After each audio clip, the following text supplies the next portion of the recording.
अन्नी फ़इन्नी करीब। महबूब, जब मेरे बंदे आपकी बारगाह में फरमाया वइज़ा सालक इबादी अन्नी फ़इन्नी करीब।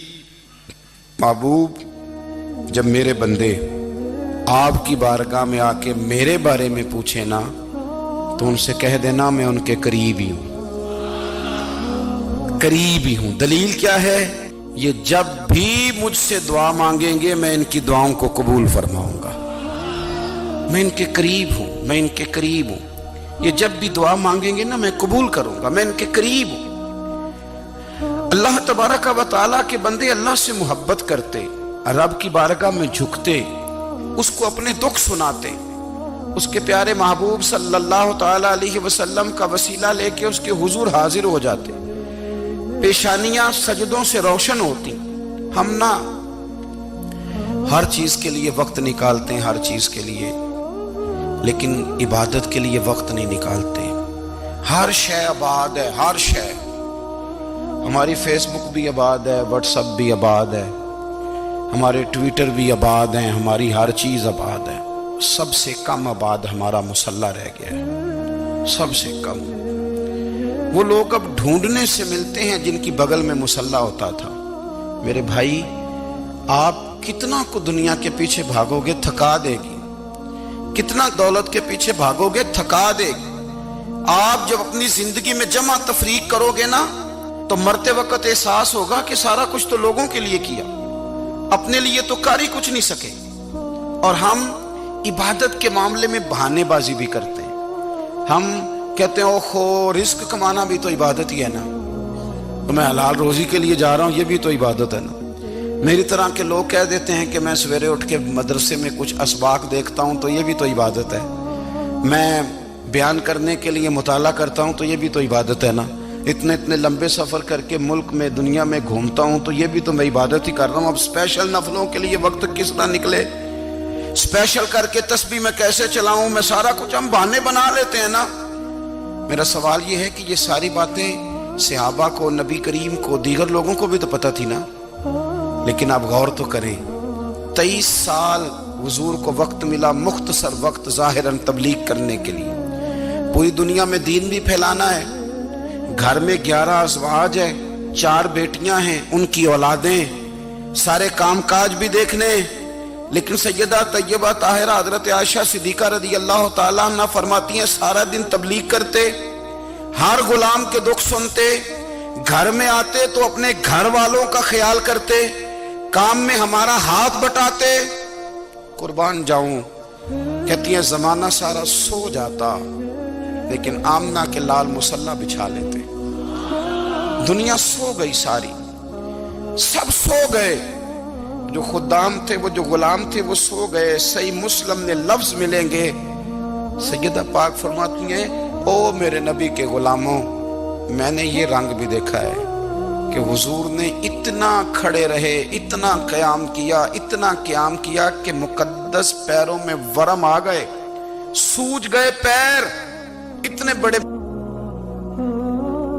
दिल पे हाथ रख के नहीं बता सकता कि मेरे कभी नमाज में पैर सूज गए, कोई नहीं बता सकता। बच्चों की रोटी कमाते थक गए, बात अलग है। हम सैर करने गए तो थक गए, बात अलग है। लेकिन इबादत में ये भी तो मुस्लिम शरीफ है ना, ये भी तो दीन है ना, ये भी तो हुजूर की सुन्नत है, ये भी तो वो चीज है जो करीम की आंखों की ठंडक है। सैयदा फरमाती है पैरों में वरम आ गए और सारी रात ही हुजूर ने नमाज पढ़ी और एक ही आयत बार बार दोहराई। मस्जिद नबी में बिलाल हबशी ने फजर की अजान दे दी और हुजूर अभी मुसल्ले पे थे। करीम फारिग हुए, मैंने अर्ज की या रसूल अल्लाह सल्लल्लाहु अलैहि वसल्लम, आपके तो सदके अल्लाह अगले पिछलों के गुनाह माफ करेगा, तो आप इतनी आहोजारी क्यों फरमाते हैं?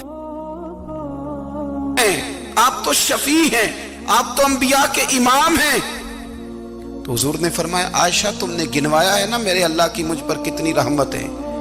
अफला अकूना अब्दन शुकूरा, फरमाया अगर उसने इतनी नेमतें दी हैं तो क्या मैं उसका शुक्रगुजार बंदा ना बनूं? मैं शुक्रगुजार बंदा ना बनूं उसका? फिर अगर इतनी नेमतें उसने दी हैं, मुझे इतना नवाजा है, तो फिर मैं उसके सामने सजदे ना करूं? ओ मेरे भाई, बड़े काबिल फ़ख्र लोग हैं हम कि हम नबी पाक के गुलाम हैं। हम काबिल फ़ख्र हैं कि नबी करीम के गुलाम हैं। क्या कभी इस गुलामी के शुक्राने में भी 2 नफल पढ़े कि या अल्लाह तेरा शुक्र है तूने हमें हुजूर का गुलाम बनाया है। याद रखें कि अपनी रूहानी जिंदगी को आबाद करें, इस्तिग़फ़ार पढ़ें, तस्बीहात करें। हजरत अब्दुल्ला इब्न उमर रदी अल्लाह ताला अन्हु हजरत उमर के साहिबजादे, मक्का मुकरमा में उनकी कब्र है। मैंने जब उन्हें पढ़ा तो मुझे उनसे बड़ा प्यार हो गया। लेकिन आपको पता है वहां जाके किसी शख्स का मज़ार तलाश करना या पूछना एक मुश्किल काम होता है। तो एक दफ़ा मैं मक्का शरीफ में हाजिर था तो एक गाड़ी वाला ड्राइवर मुझे कहने लगा कि मौलाना मैं आपको जानता हूँ, मुझे आपसे मोहब्बत है, एक बात बताऊँ आपको। मैंने कहा बताओ। कहने लगे हज़रत अब्दुल्ला इब्न उमर की कब्र देखनी है। मैंने कहा ये तू नहीं कह रहा, ये किसी ने बंदोबस्त कराया है, ये अल्लाह ने तेरे दिल में बात डाली है, ये हो गया, तू ले चल मुझे। हजरत अब्दुल्ला इब्न उमर को नबी पाक ने फरमाया था राजुलुन सालिह, ये नेक बंदा है, ये मुत्तकी आदमी। हज़रत अब्दुल्ला इब्न उमर रदी अल्लाह ताला अन्हु सैयदना फारूक आज़म रदी अल्लाह ताला अन्हु के साहिबजादे हैं और इनकी हमशीरा सैयदा हफ्सा रदी अल्लाह ताला अन्हा हुजूर की ज़ौजा मोहतरमा। एक दिन अपनी हमशीरा से कहने लगे कि नबी करीम सल्लल्लाहु ताला अलैहि वसल्लम घर में आए ना, और अगर हुजूर गम उम्मत में परेशान ना हो, तबीयत को हशाश बशाश देखो, तो जरा पूछना तो सही हुजूर का मेरे बारे में क्या ख्याल है। पूछना तो सही कि करीम की बारगाह में मेरा क्या मकाम है, मेरे बारे में हुजूर क्या फरमाते हैं। अब बहन को काम बताए और बताए भी भाई, और फिर बहन वो काम ना करे, ये तारीख में होता नहीं। हजरत उमर फारूक रदी अल्लाह ताला अन्हु की साहिबजादी उम्मुल मोमिनीन रदी अल्लाह ताला अन्हा फरमाती हैं कि मैं तो बस मुंतज़िर थी। उन्होंने तो कहा था ना कि अगर तुम हशाश बशाश देखो तो बात करना, लेकिन हुजूर तशरीफ लाए, मेरी बारी थी, मेरे घर तशरीफ लाए, खाना पेश किया तो फौरन मैंने अर्ज की हुजूर एक बात पूछनी थी। तो हुजूर ने फरमाया पूछिए। मैंने अर्ज की हुजूर मेरे भाई अब्दुल्ला इब्न उमर के बारे में आपका क्या ख्याल है। नौजवानों मेरी बात पे गौर करना, मेरे भाई के बारे में आपका क्या ख्याल है। तो नबी करीम सल्लल्लाहु ताला अलैहि वसल्लम ने मेरी तरफ देखा और फिर हुजूर ज़ेरे लब थोड़ा मुस्कुराए। और बरेली के इमाम कहते हैं कि हुजूर मुस्कुरा देते थे ना तो जो बड़ा दुखी होता था वो भी हंस पड़ता था। अब सवाल पैदा होता था कि फिर तो उस मुस्कुराहट के लिए इंतजार करना पड़ता होगा कई कई महीने के हुजूर मुस्कुराएं तो रोने वाले हंसे। तो आला हज़रत फरमाते नहीं, इंतजार नहीं करना पड़ता, ये मुस्कुराते रहना तो हुजूर की आदत है। जिसकी तस्कीन से रोते हुए हंस पड़े उस तबस्सुम की आदत पे लाखों सलाम। यानी ये तो आदत है हुजूर की मुस्कुराते रहना, इसके लिए इंतजार नहीं करना पड़ता। भाइयों आप ख्याल रखेंगे, गौर करेंगे। हजरत अब्दुल्ला इब्न उमर रदी अल्लाह ताला अन्हु के बारे में पूछा तो सैयदा फरमाती हैं कि नबी करीम सल्लल्लाहु ताला अलैहि वसल्लम ना ज़ेरे लब मुस्कुराए और फरमाया हफ्सा तेरा भाई है तो अच्छा, लेकिन मैंने सुना है कि इशा की नमाज पढ़ता है तो फजर तक सोया ही रहता है। ओ नौजवानों, 10 बजे तक सोने की बात नहीं हुई, 9 बजे तक सोने की बात नहीं हुई, 11 बजे उठने की बात नहीं। हुजूर फरमाने लगे मैंने सुना है कि इशा की नमाज पढ़ के सो जाता है और फजर तक सोया ही रहता है। उसे चाहिए कि तहज्जुद के वक्त उठा करे, अल्लाह की बारगाह में हाजिर हुआ करे, आहुजारी करे, सजदे करे, इबादत करे। उठता है और फजर में जाके उठता है। हजरत जनाब हफ्सा रदी अल्लाह ताला अन्हा कहती है मैंने जनाब अब्दुल्ला इब्न उमर को पैगाम दिया और मैंने कहा मेरे जवान भाई सुन, नबी पाक ने फरमाया है तो अच्छा पर तहज्जुद में नहीं उठता, नफल नहीं पढ़ता। ओ मेरी मिल्लत के जवानों, मजा नहीं आ जाता जब सारी दुनिया सोई हो, सारी दुनिया, और बिस्तर भी गर्म हो और नींद भी पूरा गलबा कर रही हो, और अचानक घंटी बजे दिमाग में, आंख खुले, घड़ी पे नजर पड़े 3:30-4 बजे का पैगाम घड़ी बताए, और कोई चढ़ती जवानी वाला उठे, उठ के वुजू करे, اور جب وہ مصلی کھول کے بچھائے تو مدینے والے محبوب کہتے ہیں کہ ہر نماز پہ رب ثواب دیتا ہے، اور جو اٹھ کے تہجد کی نماز پڑھے اسے دیکھ کے تو رب مسکراتا ہے، جو اس کی شان کے لائق ہے، جو اس کی شان کے لائق، وہ مسکراتا ہے، خوش ہوتا ہے کہ میرا بندہ تہجد میں اٹھ گیا، وہ مسکراتا ہے۔ کاش ہماری صبحیں کبھی اپنے مالک کے نام ہو جائیں، کاش کے صبح۔ حضرت ابو الحسن رحمت اللہ تعالی علیہ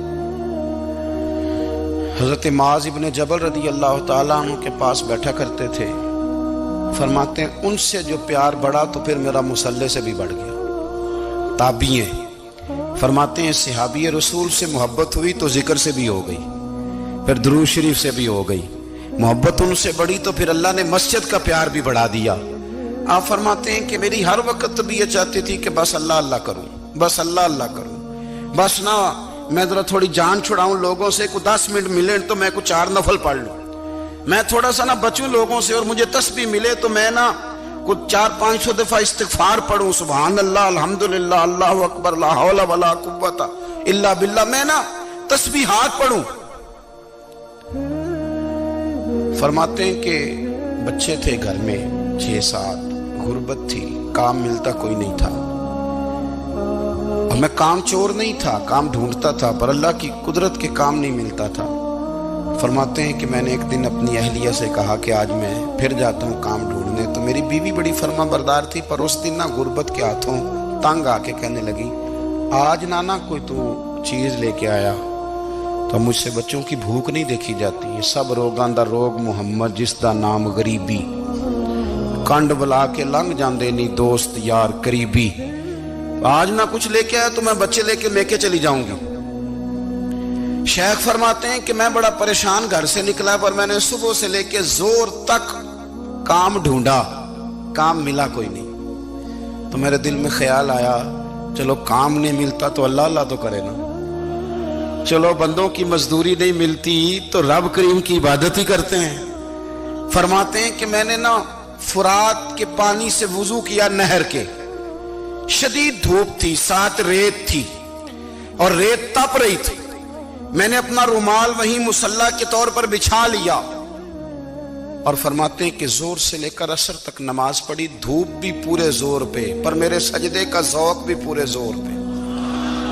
فرماتے ہیں سورج بھی چمک رہا ہے اور رب کی عبادت کا ذوق بھی پورے زور پہ، میں سجدہ کروں تو پھر میرا اٹھانے کو جی نہ چاہے۔ میرے استاد لکھا کرتے تھے، یہ ان کا شعر ہے، وہ کہا کرتے تھے مجھے سوز دے، مجھے ساز دے، اور مجھے نیم شب کا نیاز دے، دم سجدہ خود کو میں توڑ دوں، مجھے ایسا ذوق نماز دے، اور میں تیری بہار کا پھول ہوں، میں کھلا بھی ہوں تو تیرے لیے، مجھے میری شاخ سے توڑ لے، مجھے اپنی زلف کا ناز دے۔ بھائی فرماتے ہیں کہ عصر تک میں نے نفل پڑھے، دل ڈھلنے لگا، عصر کی نماز پڑھی اور میں وہاں سے چلا۔ اب میں جب نکلنے لگا تو دل میں خیال آیا کہ چھوٹی چھوٹی دیواریں ہیں گھر کی، بغیر کچھ لیے جاؤں گا تو بیوی دور سے دیکھے گی تو شور کرے گی کہ پھر خالی ہاتھ آ گیا ہے۔ کہتے میں نے اپنے اسی رومال میں جس پہ میں نے نماز پڑھی تھی نا، رومال میں کی آخی دے پنجابی جسافہ کہتے ہیں، اسی میں نا میں نے کچھ ریت بھر لی کہ وہ دور سے دیکھے گی تو سمجھے گی کچھ لے کے آیا ہے، چلو جا کے اسے بتا دوں گا کہ آج پھر مزدوری نہیں ملی۔ کہتے ہیں وہ ریت لے کر جب میں گھر میں گیا تو پہلے بیوی دروازے پہ کھڑی ہوتی تھی، پوچھتی تھی خالی ہاتھ آ گئے ہو؟ آج میں نے دیکھا تو ہے ہی کوئی نہیں۔ فرماتے ہیں میں اندر داخل ہوا، سلام لیے، کونے میں میں نے وہ رومال رکھ دیا اور میں نے آواز دی کہ بھلی مانس کہاں ہو؟ تو وہ کہنے لگی آپ منہ ہاتھ دھو لیں، میں روٹی لے کے آئی۔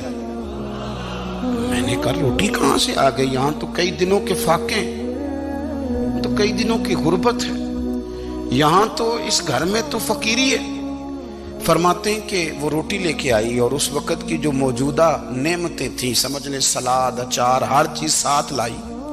میں نے کہا کہ بچے کہاں گئے؟ کہنے لگی وہ کھانا کھا کے کھیلنے گئے، آپ کھانا کھا لیں آ جاتے۔ کھانا اس نے چن دیا۔ میں نے حیرت انگیز لہجے میں ساری نعمتیں اپنے دسترخوان پہ دیکھ کر کے بیوی سے پوچھا یہ کہاں سے آیا کھانا؟ بچوں کو تو نے کہاں سے کھانا کھلایا؟ یہ سارا کچھ کیسا ہے؟ کہنے لگی پتہ نہیں آج آپ کس کریم کی مزدوری کرنے چلے گئے تھے، پتہ نہیں کس کریم کی، میرے گھر میں تو اتنی نعمتیں آئی ہیں کہ مجھ سے سنبھالی نہیں جا رہی، اتنا اناج ہے، اتنا گندم ہے، کس کریم کے دروازے آج چلے گئے تھے؟ یہ کہتے کہتے وہ اٹھی اور اٹھ کر کے کہنے لگی پہلے ہی بڑا کچھ آیا تھا، اب کیا لے آئے ہو؟ اور جا کر کے نا اس نے وہ ریت والا رومال کھولا، کہنے لگے میں تو لے کے آیا تھا ریت، تو میرے رب نے اسے بھی سونے اور ہیرے بنا دیا تھا۔ جب آپ کی توجہ اللہ کی جانب، میرے نبی پاک صلی اللہ تعالی علیہ وسلم نے فرمایا ہر چیز اپنے رب سے مانگ، ہر چیز مانگ، ہر چیز مانگ۔ یا رسول اللہ کیا کچھ؟ میرے محبوب نے فرمایا تیرے گھر میں نمک بھی ختم ہو جائے تو وہ بھی اپنے رب سے مانگا کر، تو مانگنا وہ تجھے دے گا، تو اس کی بارگاہ میں کشکول طلب دراز تو کرنا۔ اور ترمذی شریف میں عجیب لفظ ہیں، رسول کائنات نے فرمایا، رب کریم فرماتا ہے جب میرا بندہ ہاتھ اٹھاتا ہے نا تو مجھے حیا آتی ہے کہ میں خالی کیسے لوٹا دوں اس کے۔ اتنے بڑے بادشاہ کی بارگاہ میں دعا کی بڑی طاقت ہے۔ میرے نبی پاک نے فرمایا دعا مومن کا ہتھیار ہے، دعا مومن کا، دعا مومن کا۔ حضور نے فرمایا تقدیر کو سوائے دعا کے کوئی چیز نہیں بدل سکتی، دعا مومن کا ہتھیار ہے، یہ کافر کے پاس کوئی نہیں، یہ ہتھیار ہے مومن کا۔ اللہ کرے آپ کو سمجھ آئے، پھر سنیں، کئی بار کہہ چکا ہوں یہ ہتھیار ہے۔ کافر کے مقابلے میں جو تیرے پاس سب سے بڑا ہتھیار ہے وہ دعا ہے۔ دعائیں کرانی چھوڑ دی، کرنی چھوڑ دی، لینی چھوڑ دی۔ حضرت سیدنا انس بن مالک رضی اللہ تعالیٰ عنہ فرمایا کرتے تھے میں نے وہ رنگ دیکھا ہے جب حضور دعا مانگتے تھے اور حضور کی مقدس آنکھوں میں آنسو بھی ساتھ ہی بہا کرتے تھے، میں نے وہ انداز دیکھا ہے۔ بھائی اپنا مصلی کا، عبادت کا، وظائف کا، اللہ اللہ کا سلسلہ اس کو مضبوط کریں، اپنی دعاؤں کے تعلق کو مضبوط کریں۔ دعائیں بڑے انقلاب برپا کر دیتی ہیں۔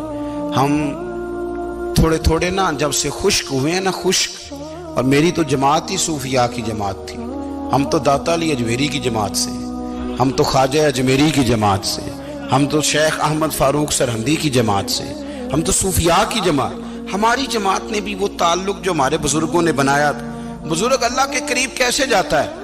تو ہمارے یہاں نا بہت سارے لوگ کہتے ہیں جی نظر ہو گئی تو کام ہو گیا۔ بھائی جو بخاری مسلم میں طریقہ ہے نا اللہ کا قرب پانے کا وہ تو نفل ہے۔ نبی کریم علیہ السلام نے فرمایا بندہ نفلوں کے ذریعے رب کے قریب جاتا ہے، اور اتنا قریب جاتا ہے کہ پھر اللہ اس کی زبان بن جاتا ہے، اللہ اس کی آنکھیں بن جاتا ہے، کان بن جاتا ہے، ہاتھ اور پیر بن جاتا ہے۔ تو یہ تو عبادت ہے، یہ تو اللہ کی بارگاہ کی حاضری ہے جو آپ کو اللہ کے قریب کرے گی۔